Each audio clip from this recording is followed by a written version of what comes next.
युवान युवान जल्दी उठो, बहुत ठंड है। जी हाँ, जल्दी उठो, अगर सर्दी लग गई तो दवा के पैसे कहाँ से लाओगे। नदी किनारे से कई लोग सु युवान युवान को उठने के लिए कह रहे थे। वे काफी चिंतित थे क्योंकि सु परिवार में अब बस यही एक छोटी बच्ची बची थी। आमतौर पर वह शांत और आज्ञाकारी दिखती थी, बस मेहनत करना जानती थी। आज अचानक वह इतनी परेशान क्यों थी? कौन जाने क्या सोच रही थी। सु परिवार के जाने के कुछ देर बाद ही नदी में कूद गई। पानी में भीगी हुई सु युवान युवान को असहनीय ठंड लग रही थी। किनारे पर कई चिंतित लोगों को देखकर इससे पहले कि वह खुद ऊपर चढ़ पाती, कुछ और लोग दौड़ते हुए आ गए। ग्राम प्रधान यान भोनवन नीचे कूदे, उसे ऐसे पकड़ा जैसे किसी चूजे को उठा रहे हों और उसे खींचकर किनारे पर ले आए। कई महिलाओं ने सु युवान युवान को पकड़ लिया, जबकि महिला निदेशक उसे पकड़े उस टूटे हुए घर की ओर दौड़ पड़ी। सु युवान युवान दूसरों के आलिंगन में छटपटा उठी। उनके तनावग्रस्त चेहरों को देखकर उसे अचानक लगा कि किसी का ख्याल रखना वास्तव में बहुत सुकून देने वाला है। दो वापस नहीं जा सकती। सु युवान युवान को उस छोटी बच्ची की यादें ताज़ा हो गईं और उसे याद आया कि यहाँ एक नया जलाशय बना है। खैर, वह दर्दनाक मौत नहीं मरना चाहती थी। उसका पिछला जीवन शायद असहनीय था, है ना? इसलिए इस बार उसने नदी में कूदने का फैसला किया। हाँ, नदी में कूदना, ताकि उसकी मौत इतनी भयानक न हो। उसका पेट भरा हुआ था और अब उसमें ताकत भी थी। वह अब यहाँ और नहीं रुकना चाहती थी। सु युवान युवान बेफिक्री से मुड़ी और इस जर्जर घर को छोड़कर चली गई। अपनी यादों के सहारे वह बिना रुके सीधे नदी किनारे गई और नदी में कूद गई। उसका पहला विचार था कि कितनी ठंड है, क्या ये सुबह शाम तक जम नहीं जानी चाहिए। सु युवान युवान डूबने का इंतजार कर रही थी, लेकिन वह डूब क्यों नहीं रही थी। अब वह सचमुच गुस्से में थी। आसमान की ओर इशारा करते हुए बड़बड़ा रही थी, धिक्कार है, क्या तुम मुझसे मजाक कर रहे हो? क्या मैं मर भी नहीं सकती अगर मैं जीना नहीं चाहती? लेकिन फिर भी वह डूब नहीं रही थी। सु युवान युवान को बहुत ठंड लग रही थी। वैसे तो वह बीमार लग रही थी, लेकिन आध्यात्मिक झरने का पानी पीने से उसकी सर्दी ठीक हो गई थी। फिर भी इस बर्फीले पानी में वह असहनीय ठंड महसूस कर रही थी। कुछ मिनटों तक वह पानी पर तैरती रही। इससे पहले कि वह फिर से बड़बड़ाना शुरू करती, अचानक उसे कदमों की आहट सुनाई दी। सु युवान युवान घबराकर पीछे मुड़ी तो देखा कि कुछ लोग उसकी तरफ दौड़ते हुए आ रहे हैं। उसे याद था कि महिला निदेशक 5-6 महिलाओं को लेकर आ रही थी। युवान युवान, तुम क्या कर रही हो? शुक्र है कि हम यहाँ से ज्यादा दूर नहीं थे। यहाँ के ग्रामीण बिल्कुल उसके पुराने गांव के लोगों जैसे थे। सबके अपने अपने विचार थे, लेकिन वे बुरे लोग नहीं थे। अपने घर पर उसके कपड़े जबरदस्ती उतार दिए गए और उसे बिस्तर पर ठूंस दिया गया। युवान युवान, आग जलाने का इंतजार करो, थोड़ी देर में गर्मी हो जाएगी। बाहर महिला निदेशक हु चुनहुआ के इशारों पर अफरा तफरी भरे कदमों की आहट सुनाई दे रही थी, जो अदरक लेने घर जा रही थी। इतने लंबे समय तक ठंडे पानी में भीगने के बाद अगर वह अदरक का मीठा पानी नहीं पीती और बीमार पड़ जाती तो क्या किया जा सकता था। सु युवान युवान बस छत को घूरती रही। उसका दिल बुरी तरह से शिकायत कर रहा था। क्या मरना उसके लिए विलासिता है? अभी मरने के बारे में सोचने से ही उसे सिर दर्द हो रहा था।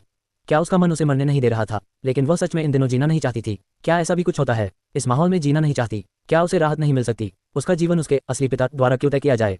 क्या वह अपनी मर्जी से नहीं चल सकती? सु युवान युवान ने सोचा, जब वह मर नहीं सकती तो ठीक है, जैसा चल रहा है वैसा चलने दो। कम से कम वह भूखी या प्यासी तो नहीं रहेगी। अकाल का क्या, सबके लिए ज्यादा खाना जमा करने के तरीके ढूंढे, क्या ये ठीक नहीं रहेगा? जब समय आएगा अगर वह बेहतर खाना खाएगी तो कोई उस पर नजर नहीं रखेगा, है ना? सु युवान युवान को लगा कि उसने इसका हल निकाल लिया है। अचानक उसके हाथ में पानी का एक गिलास आ गया। उसने उसे एक ही बार में पी लिया और अंत में आंखें बंद करके सोचने लगी कि अब आगे कैसे जीना है। अगर वह मर भी नहीं सकती तो बस जी ले। उसके असली पिता ने उसे यहाँ भेजा है, उसे उनकी दया को नष्ट नहीं करना चाहिए, है ना? हालांकि उसे इस युग से डर लगता था, लेकिन जब उसे गारंटी मिली हुई है अगर वह जी नहीं सकती तो वह सचमुच मूर्ख होगी। इसके अलावा ये वह दुनिया नहीं है जिसमें वह रहती थी। घबराने की क्या बात है? खाने पीने या कपड़ों की चिंता नहीं, और किस बात की चिंता? पिछले जन्म में उसका दिल इतना मजबूत नहीं था और वह अचानक सुधरकर एक आदर्श युवा नहीं बन जाएगी। इसलिए बस प्रवाह के साथ चलना और प्रकृति का अनुसरण करना भी ठीक था। सु युवान युवान ने इसका हल निकाल लिया। पिछले जन्म में उसकी कोई चिंता या लगाव नहीं था। उसकी मृत्यु के बाद सब कुछ व्यवस्थित हो गया था। यहाँ आकर अनुभव लेना भी बुरा नहीं था। महिला निदेशक हु चुनहुआ अंदर आई और सु युवान युवान के तकिए के पास पलंग के सिरहाने बैठ गईं। बेटी, मरने से बेहतर है गरीबी में जीना। इंसान हर मुश्किल से पार पा सकता है। भले ही उन निर्दयी लोगों ने घर बेच दिया हो, लेकिन जमीन अभी भी तुम्हारी है। जब तक जमीन है तुम जी सकती हो। तुम अभी छोटी हो, लेकिन कोई भी काम कर सकती हो। तुम जी सकती हो, चिंता मत करो, सब ठीक है। उनके बिना तुम बेहतर जिंदगी जियोगी। महिला निदेशक उस छोटी बच्ची को हौसला दे रही थी। इस नन्ही सी बच्ची को इस तरह मरते देख उन्हें बेचैनी हो रही थी। सु युवान युवान ने गला साफ करते हुए कहा, आंटी, अगर मैं कहूँ कि मैं मरना नहीं चाहती तो क्या आप विश्वास करेंगी? हु चुनहुआ को इस छोटी बच्ची से ऐसी बातें सुनने की उम्मीद नहीं थी। वह एक पल के लिए स्तब्ध रह गई। आंटी, मैं बस नहाना चाहती थी, सु युवान युवान ने झूठ बोलते हुए कहा। वह सच में नहीं चाहती थी कि कोई कहे कि वह मरना चाहती है। ये बहुत शर्मनाक होता। तुम सर्दी के बीच में क्यों नहा रही हो? हु चुनहुआ ये तय नहीं कर पा रही थी कि लड़की झूठ बोल रही है या नहीं। गांव की मुखिया होने के नाते उसने अपना फर्ज निभाया था, लेकिन आगे उसे इस छोटी बच्ची का और ध्यान रखना चाहिए। आंटी, चिंता मत कीजिए, मैं दोबारा ऐसा नहीं करूंगी। मुझसे गलती हो गई। मैंने सोचा था कि मौसम ठंडा है तो पानी इतना ठंडा नहीं होगा, लेकिन जब मैं अंदर गई तब मुझे एहसास हुआ कि पानी बहुत ठंडा था। आंटी, आपका, बाकी आंटियों का और गांव के मुखिया का शुक्रिया। मैं दोबारा ऐसी बेवकूफ़ी नहीं करूंगी। ठीक है, जब तक तुम समझती हो, लेकिन मुझे ऐसा क्यों लग रहा है कि तुम पहले जैसी नहीं रही। सु युवान युवान चौंक गई। चाची, ऐसा इसलिए है क्योंकि मैं आपको एक अच्छी इंसान मानती हूँ। मैंने पहले जो कहा उन्हें सुनना पसंद नहीं था, इसलिए मैंने कुछ नहीं कहा। अब वे सब चले गए हैं, कोई मुझे परेशान नहीं कर रहा है। बेशक, मैं बात करना चाहती हूँ। हु चुनहुआ ने लड़की को सहानुभूति से देखा। हालांकि लोग कहते थे कि लड़कियों का भाग्य कठिन होता है, फिर भी वह उनकी बच्ची थी। वे इतने निर्दयी कैसे हो सकते हैं कि उसे छोड़ दें? बस इसी बात के लिए सूदा की आंख का बाहर का जीवन अच्छा नहीं होगा। इसी समय अदरक और भूरी चीनी लेने गए लोग आ गए। सु युवान युवान को कपड़े उतारकर रजाई में लपेट दिया गया था, इसलिए वह उठी नहीं।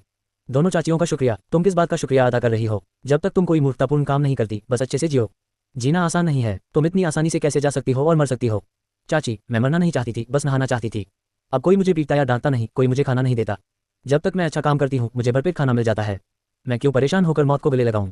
सु युवान युवान ने तीनों महिलाओं से ये झूठ बोलते हुए बहुत ही ईमानदारी का भाव दिखाने की कोशिश की।